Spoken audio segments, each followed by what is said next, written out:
Hey everyone, and welcome to Read This Now, the weekly webcast where Brad Gustafson and I share two books that we love and we think you should read. When, Brad? Right now. Hold on. Right now. Yes, that looks good. Yes. I love it. I love it. What you been reading this week, my friend?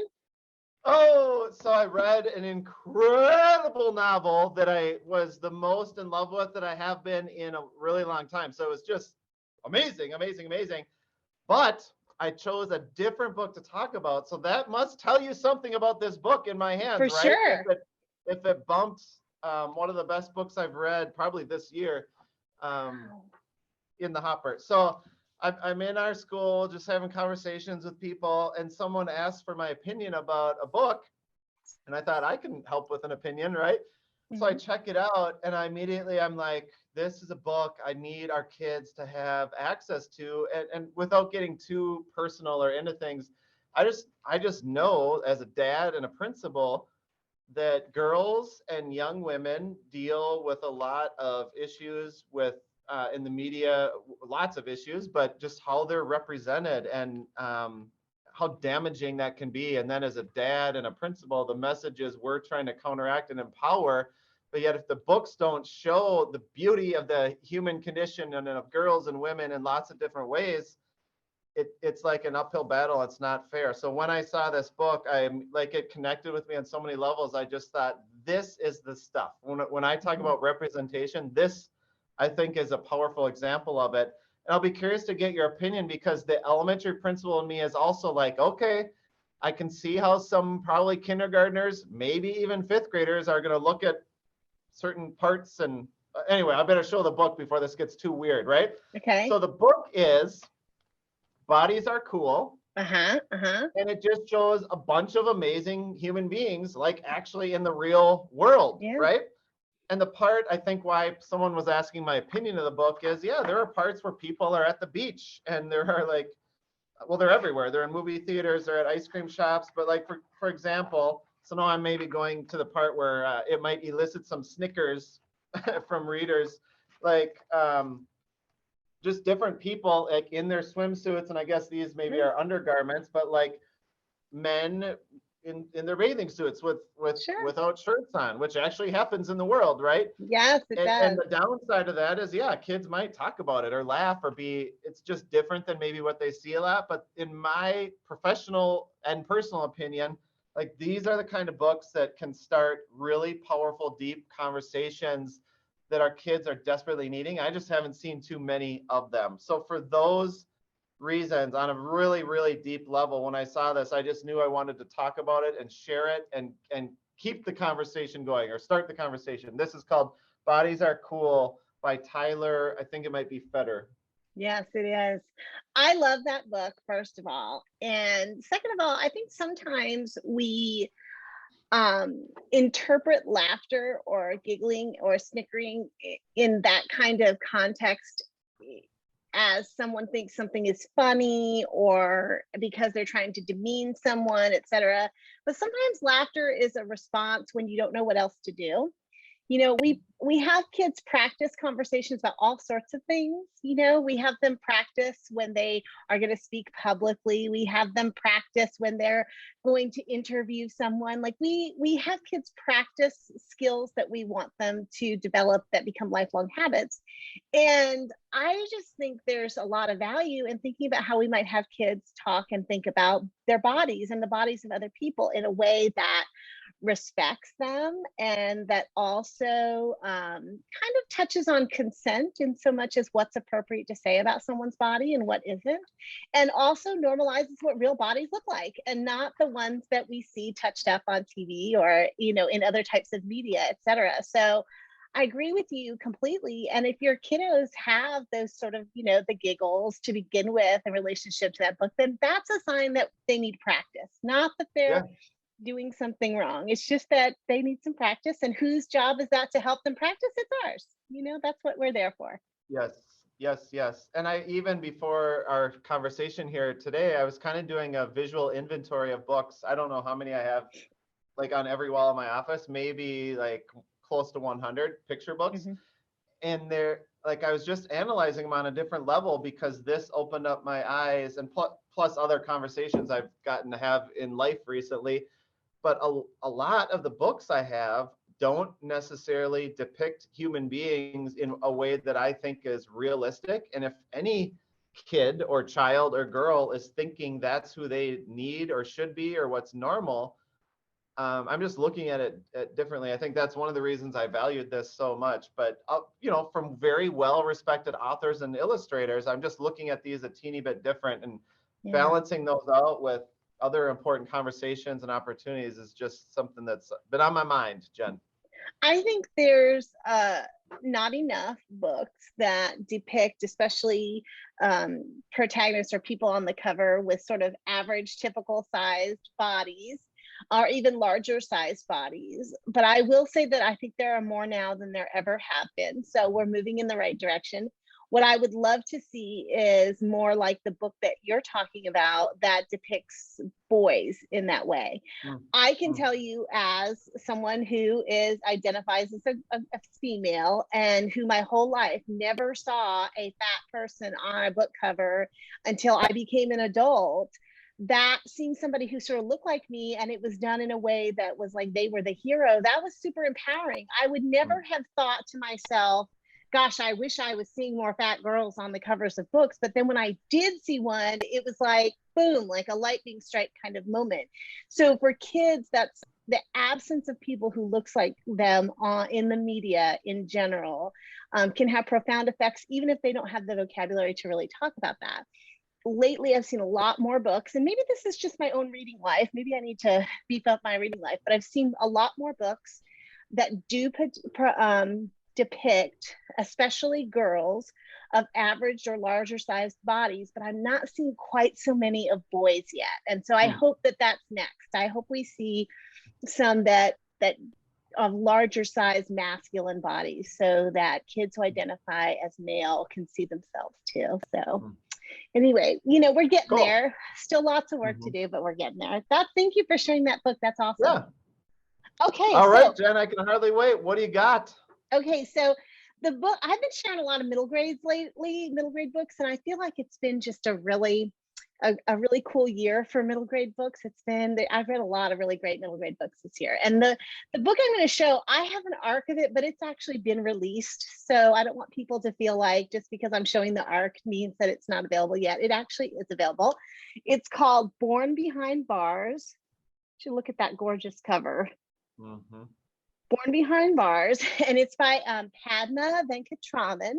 And you all may know her from her previous book, which was The Bridge Home, which both books, I don't think they're companion books in the sense that I don't remember meeting any of the same characters, but they are similar in that they depict a world in India. It depicts life for kids in India where their life is really defined by the caste system there.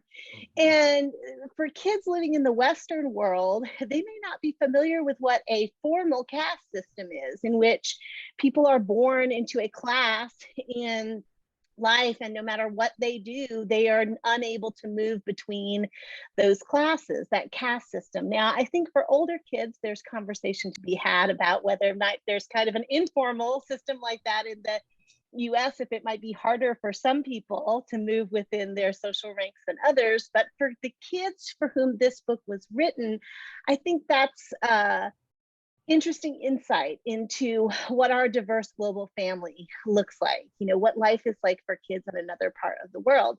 This book depicts the life of Kabir. He is 9 years old, and as the title would indicate, he was born behind bars. He was born in jail because his mother was wrongly imprisoned when she was pregnant with him. She was accused of stealing from the household where she was a servant, and without trial was sent to prison. A few months later, Kabir is born, and he has spent his entire life in jail with her. He is able to go to school. There's a teacher who deals with the other children who are there, because this is a way of life for women who are sent to prison but who are pregnant. And the book really starts out where we learn about how Kabir's mom ended up in jail. What happened to his dad? Kabir's dad worked for the same household, but quit shortly after his wife was sent to jail because he didn't want to work for the household that, you know, did this to his family. However, their family, they were living in secret from Kabir's dad's parents, Kabir's grandparents, because Kabir's mom and dad were two different religions. Kabir's dad is Muslim, Kabir's mom is Hindu, and Kabir's dad was certain that his parents would never have accepted his wife. So when she was sent to jail, there was no family unit to support them because they had kept their marriage a secret. See? So over time, Kabir's dad stops writing to them, stops visiting them. They don't know what's happened to him. And when Kabir turns 9, the warden just announces that Kabir is too old to be living in the prison with these women and sends him out onto the street in the care of someone who claims to be his uncle. We learn right away that the uncle has some nefarious purposes, and Kabir ends up on the street living with another street girl, whose name is, I wrote it down, Ronnie. I wanted to make sure I got that right. So if you read The Bridge Home, then this is a common theme for Padma. She writes a lot of books about what street life is like for kids living in an area that is just ravaged by poverty and shackled by a caste system. And if you read The Bridge Home, you know that there are some, you know, upsetting, sad parts of this book. It's hard to imagine what life must be like. I mean, it's hard for I think, kids living in the Western world to understand what that is like, you know, because it's just not something they've experienced. Or is it a story that's told very often on TV or in other books, etc.? In this way, I find her books to be so, so important.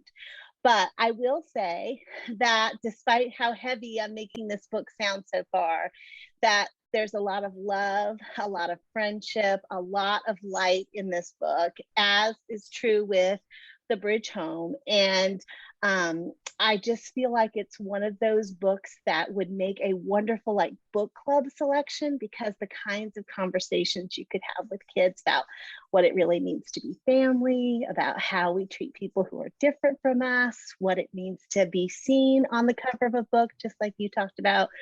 While I think kids will enjoy this with or without a book club, it's the kind of book that made me really think about, oh, I would love to do a book club with this book with kids. So it's Behind Bars. And again, it's by Padma Venkatraman. And I think you should read it right now. Fantastic. A couple different times in the last 12 years at our school, we've had a speaker come in and just share their personal lived experiences with being from India, having family, traveling there. And because a lot of our kiddos have close family connections and visit India. And it was just so insightful. And the caste system was one of the many things that came up, and some of the implications even now about how that lived experience impacts how they show up and access education and opportunities here.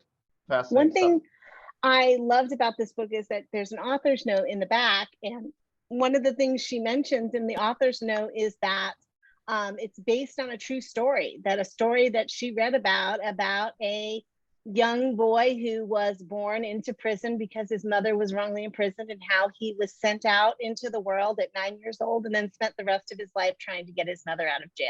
And that's really what this story is about. So wow. And when you talk about that with kids, then I don't know, it just becomes a more real thing. Like, this is, while it's fictionalized, this is the type of life that some people in the world really live. And, you know, what does that mean, et cetera? You know, there's lots of great conversations to be had. One other thing, I don't know if this was intentional. I have to believe that it was. But one of the things that's really interesting about this book, Brad, you and I were talking about book styles earlier. It's not a novel in verse. However, it's written in these paragraphs that if you turn it, they look just like bars to me. And every page is like that. They're written in these small block paragraphs and spread in a way that made, like, for me, was super reminiscent. I mean, I could turn to any page, it's like that. Do you see what I mean? And I don't know if that was intentional. But wow, I was like thinking about that as I was reading, like what a clever thing if it was. I don't know. I'll have to look it up and see. But Yes, see, that's the kind of thing where you need to have a book club and talk yes, to people about it, but then also you need like an author cameo on the yes. last meeting of the book club. So Absolutely. Well, there's lots of what I will say about Padma. Look at I'm talking about her as though we're best friends. Is that she is very active on Twitter and also has shared lots of YouTube videos for kids. And she's just one of those authors that I think